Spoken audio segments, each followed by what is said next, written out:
समझना तो बहुत मुश्किल है, पर बहुत आसान सी नीति हूं मैं। चंद लोगों की वजह से हर वक्त जहर पीती हूं मैं। हाँ, राजनीति हूं। राजनीति अब इस वक्त की कुछ इसी तरीके से हो चुकी है। लेकिन आज बात करेंगे कि मोदी तीसरी बार प्रधानमंत्री बनने जा रहे हैं और मोदी सरकार में कौन कौन मंत्री बनने जा रहे हैं। अब मंत्रियों के पदों के लिए जो है वो लॉबिंग शुरू हो चुकी है। कल 9 जून 2024 को सायं 7:15 पर नरेंद्र मोदी तीसरी बार प्रधानमंत्री की शपथ लेंगे। पंडित जवाहरलाल नेहरू तीसरी बार प्रधानमंत्री बने थे और भारत के नरेंद्र मोदी तीसरी बार प्रधानमंत्री बनने जा रहे हैं। आज बात इस बात पर करेंगे कि राजस्थान के ऐसे कौन कौन से लोग हैं जो मंत्री बन सकते हैं। कल के दिन यानी 9 जून 1964 को लाल बहादुर शास्त्री ने प्रधानमंत्री पद की शपथ ली थी और कल के दिन ही नरेंद्र मोदी तीसरी बार प्रधानमंत्री की शपथ लेने जा रहे हैं। जोड़ तोड़ माने या फिर एनडीए के साथ गठबंधन करके किसी भी तरीके से भारतीय जनता पार्टी सरकार तो बनाने जा रही है।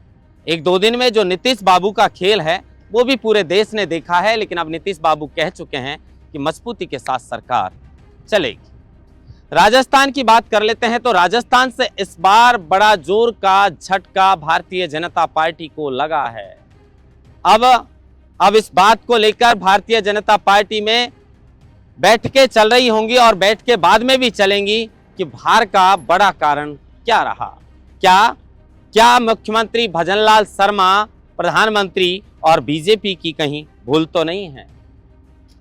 लेकिन बात करते हैं सबसे पहले कोटा से। कोटा में ओम बिरला ने तीसरी बार सांसद का चुनाव जीता है और लोकसभा के अंदर लोकसभा स्पीकर का पद जो है उनके पास रहा है। और मोदी के बड़े करीबी नेता अगर कोई राजस्थान से रहे हैं 5 वर्ष तक तो वो हैं ओम बिरला।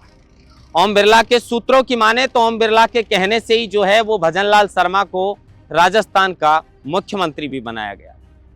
अब मुख्यमंत्री बनने के बाद इस तरीके के प्रदर्शन से क्या प्रधानमंत्री नाराज होंगे, और क्या ये नाराज होंगे तो जिसके कहने से उन्हें सूबे के मुखिया की कमान संभाली गई, क्या गाज ओम बिरला पर भी गिर सकती है पता नहीं। लेकिन ओम बिरला के चांस हैं कि उन्हें कोई मंत्री पद या फिर वापस उन्हें लोकसभा अध्यक्ष बना दिया जाए।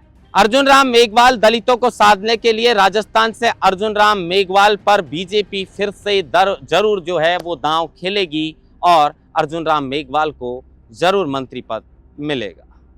और गजेंद्र सिंह शेखावत, राजस्थान से 3 राजपूतों ने जीत दर्ज की है। ऐसे में गजेंद्र सिंह शेखावत का राजस्थान से मंत्री बनना लगभग पूरी तरह से तय है। लेकिन बड़ी बात यह है कि राजस्थान में विधानसभा के चुनाव अभी संपन्न हुए हैं। दूरबीन से देखने पर भी ये विधानसभा के चुनाव दूर दूर तक नजर नहीं आते हैं। ऐसे में ये उम्मीद लोग कर रहे हैं कि राजस्थान से ये 2-3 नाम हैं जो जरूर मंत्री बन सकते हैं, लेकिन चुनाव 5 वर्ष बाद हैं विधानसभा के। ऐसे में राजस्थान के अंदर से जो मंत्री हैं उनको मौका कम ही मिलने वाला है। भजनलाल शर्मा दिल्ली में नीतीश बाबू और सब लोगों की बात सुनकर हंस रहे थे, लेकिन शायद वो भूल गए कि जो नीतीश बाबू आज स्टेज पर बैठ के मुस्कुराहट उनके अंदर आ रही थी, जो हंसी आ रही थी, राजस्थान से 11 सीटों का बड़ा नुकसान भारतीय जनता पार्टी को हुआ है। अगर भजनलाल शर्मा हर बात पर सबसे ज्यादा वहां पर हंस रहे थे, शायद वो भूल रहे थे 11 सीटों का खामियाजा भारतीय जनता पार्टी को राजस्थान से नहीं भुगतना होता तो शायद अगर वो 11 सीटें और आती तो नीतीश बाबू मंच पर बैठकर इस तरह मुस्कुराते नहीं। लेकिन इस बात का अब प्रधानमंत्री की शपथ के बाद क्या राजस्थान में मंत्रिमंडल फेरबदल होगा और क्या सूबे के मुखिया बदल दिए जाएंगे, इस तरीके की चर्चा अब आम लोगों के बीच में होने लगी और लोग इस बात की चर्चा कर रहे हैं। राजस्थान में मंत्रियों के साथ मुख्यमंत्री पर भी गाज गिर सकती है। राजस्थान का मुख्यमंत्री बदल दिया जा सकता है। किरोड़ी मीणा की विपक्ष भी बात बना रहा है। जो किरोड़ी मीणा कह रहे थे कि इन सीटों पर अगर हमारी जीत दर्ज नहीं होती है तो मैं इस्तीफा दे दूंगा, सुपड़ा साफ हो गया। मीडिया के सामने आने के लिए कतरा रहे हैं, मीडिया के सामने नहीं आ रहे, पता नहीं कहां बैठे हैं किरोड़ी लाल मीणा, क्या इस्तीफा तैयार है क्या। लेकिन बाबा जो मंच से बात करते हैं उसको वो फॉलो भी करते हैं।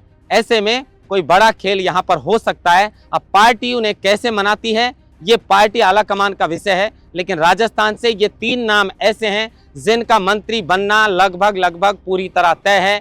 बात ओम बिरला की है तो ओम बिरला को लोकसभा अध्यक्ष बनाया जा सकता है या फिर कोई बड़ा मंत्रालय भी मिल सकता है। कल शाम 7:15 बजे का इंतजार रहेगा जब प्रधानमंत्री तीसरी बार नरेंद्र मोदी प्रधानमंत्री की शपथ लेंगे। बहुत खास दिन है कल का।